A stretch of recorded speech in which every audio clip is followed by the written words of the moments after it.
Welcome to Mark's Motorsports and Farming Channel. I am down in the main machinery shed here, and looking at the soybean planter that I've been using, and what it's going to take to get it fixed. And then we discovered that we will not be able to fix this planter the way that we were hoping to, and that is because the only pins that are on this planter are one right there, and then inside the spring is another hole.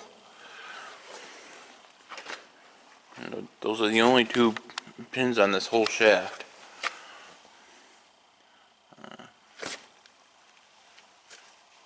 You guys can see this way. And then one alternative may be to just pull the shaft off along with the sprockets and then flip it around that way, but then the whole thing of no pins is one problem, and then the other problem being that those sprockets will not be able to fit through this contraption there. That helps hold the driving wheel on.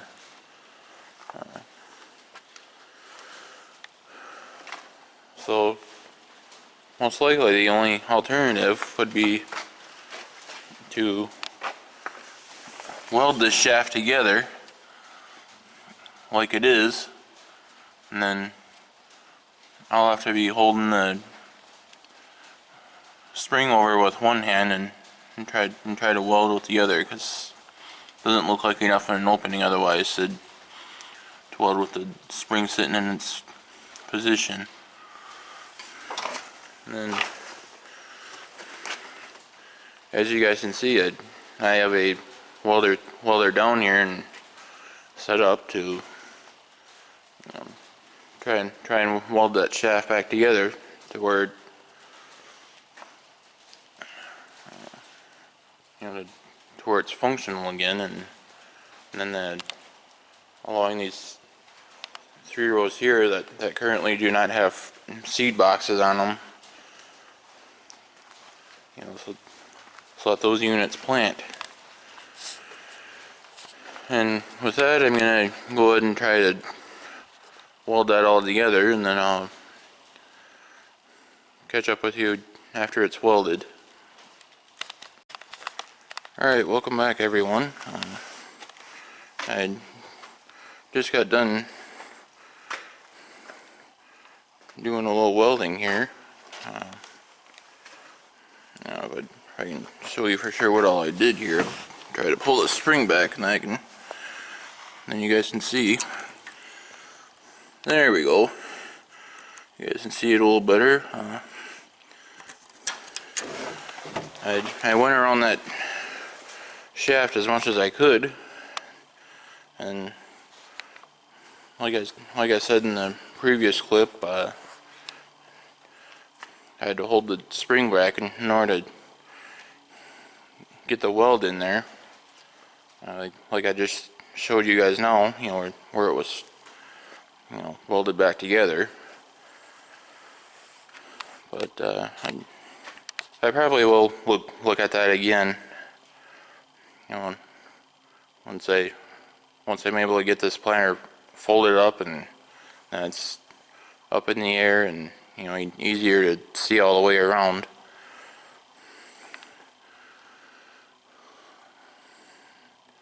So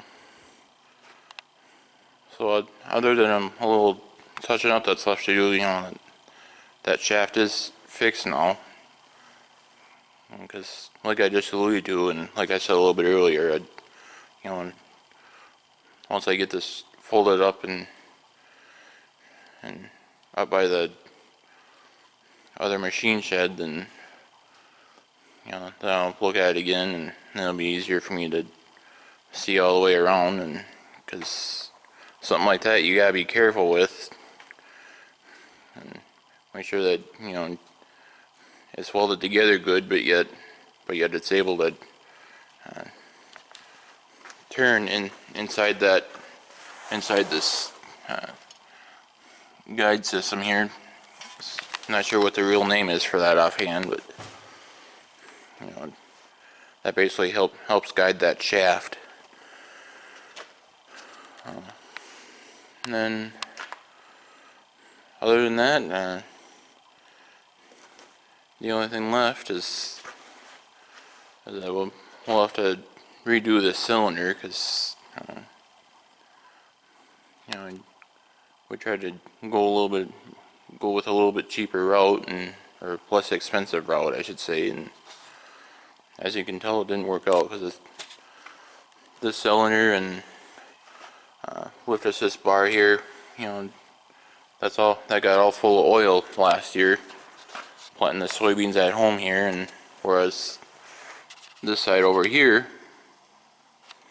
did not. So yeah, that side there was fixed, to where there's no more leaking, whereas this one still leaks, so we'll have to give that a little bit of attention yet.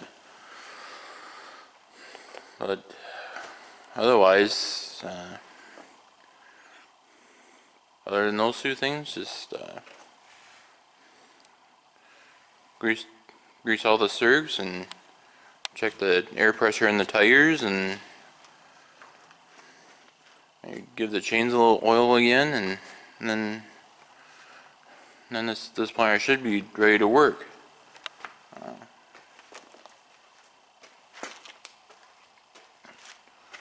But yeah, the shaft that I just welded, again, I will re-inspect it and see if I can get that a little bit better, but in the event that it doesn't,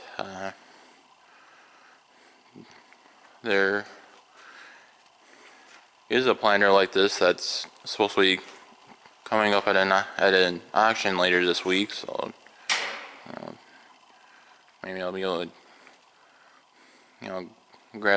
get a hold of that one for a fairly inexpensive price, and then that way, if for some reason the weld doesn't hold up on this one, then I'd be able to have that one here as more of a backup plan, and make sure that all the soybeans get planted. And especially with one of the farms being a few miles from home, those of you that were watching the channel last spring and summer, it was the very last field that I planted spring wheat in.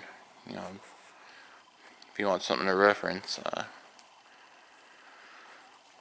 it's the same farm that I did that video on. I titled it Last Spring Wheat of 2019 or something like that. We'll have to get over to that farm for soybeans this year.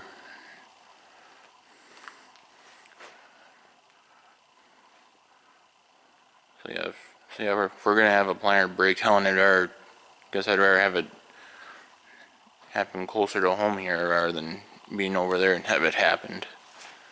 Because then it creates a little bit more of a headache to make a switch like that. If I were to get that other planter at a fairly inexpensive price, like I was alluding to a little bit ago at that auction that's coming up. Otherwise, I guess it's not really the worst thing in the world to have some 15s and some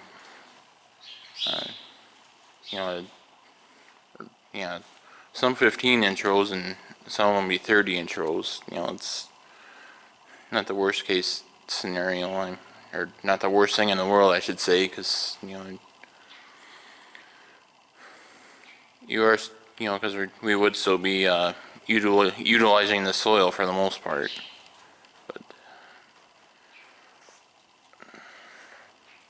But I'd rather see that the welding job holds up that I just did, and that I'm looking to re-inspect once it's folded up and I'm able to see everything a little bit better. So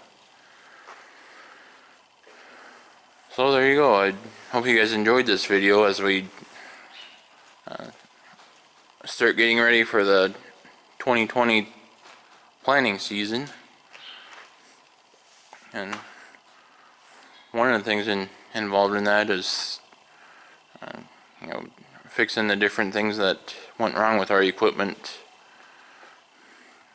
last year,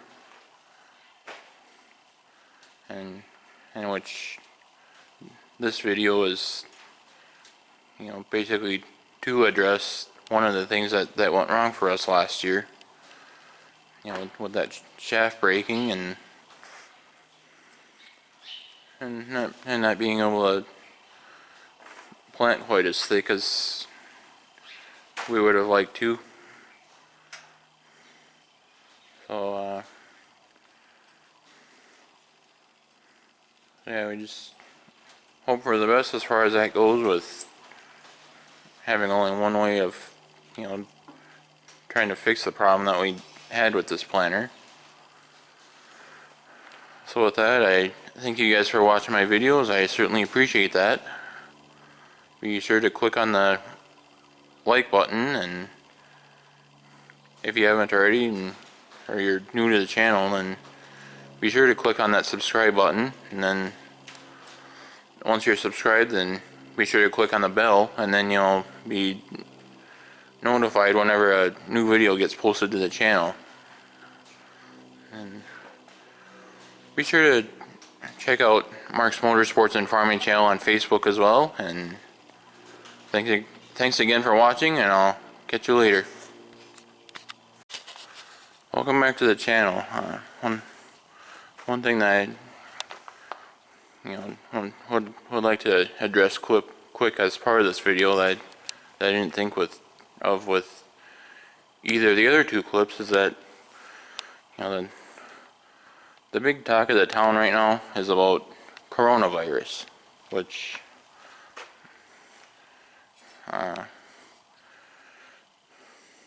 and it is starting to spread a little more throughout the U.S., but yet we have so many consumers have been going overboard about it,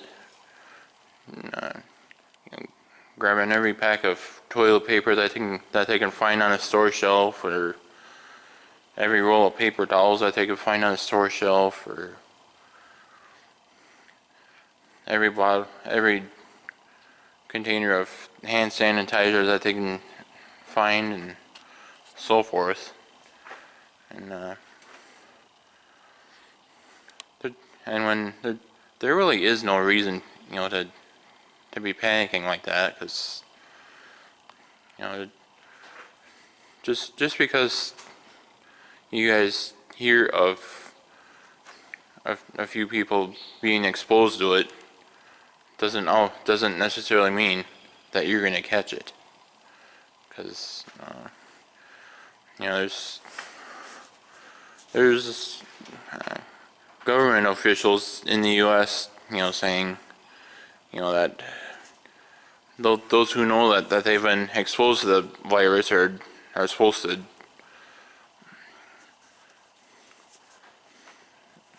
stay isolated for a couple weeks or so, and until they know whether they actually have the virus or not.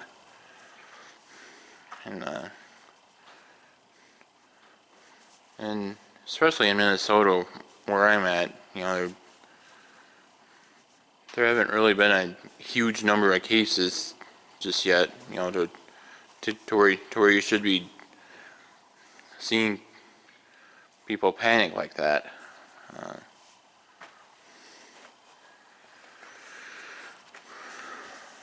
So my message to you guys is that it's okay you don't have to panic so fast. Just the different supplies that I mentioned earlier in this clip. Just keep doing what you normally would be doing, and just buy that stuff as you need it. There's no sense of urgency whatsoever for everyone to keep stocking up. Just those that have been exposed to it, or know for sure that they contracted it. They're they're isolating themselves however they can, and and are seeking treatment for it, so that they can get back to their lives. And where that really started was in China, and that's where those that I've been around, uh, since this became known, I have not been afraid to tell them. It's like, I have not been to China, and I have not been exposed to the virus, so and they're all safe around me. They don't have to worry about catching it from me, because I haven't been where the source of it is, and I haven't been around it. To where I'd be exposed to it. So yeah. All I want to say is, don't panic. Just continue buying the different supplies as you need them, and there's no need to panic and stock up on stuff. You shouldn't be seeing empty store shelves where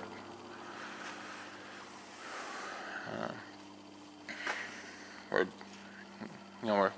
where there would be toilet paper, paper towels, hand sanitizer, stuff that everybody's been stocking up on as a panic reaction, I guess you could say. So yeah, just like I say, just keep buying that stuff as you need. There's no need to stock up. So once again, I thank you guys for watching this video. I certainly appreciate that. I hope you enjoyed what you saw of fixing up this soybean planter here, and John Deere 7100 that I use for soybeans. And then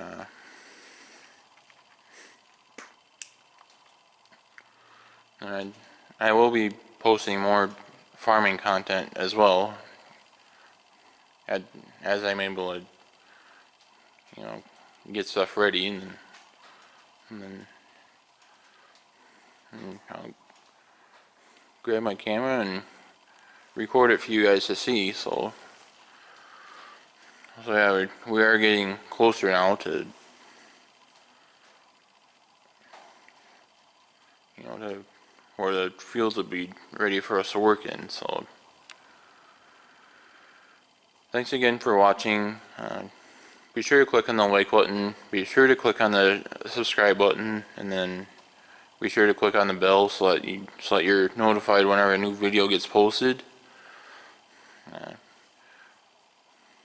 Be sure to check out Mark's Motorsports and Farming channel on Facebook as well, and thanks again for watching, and I'll catch you later.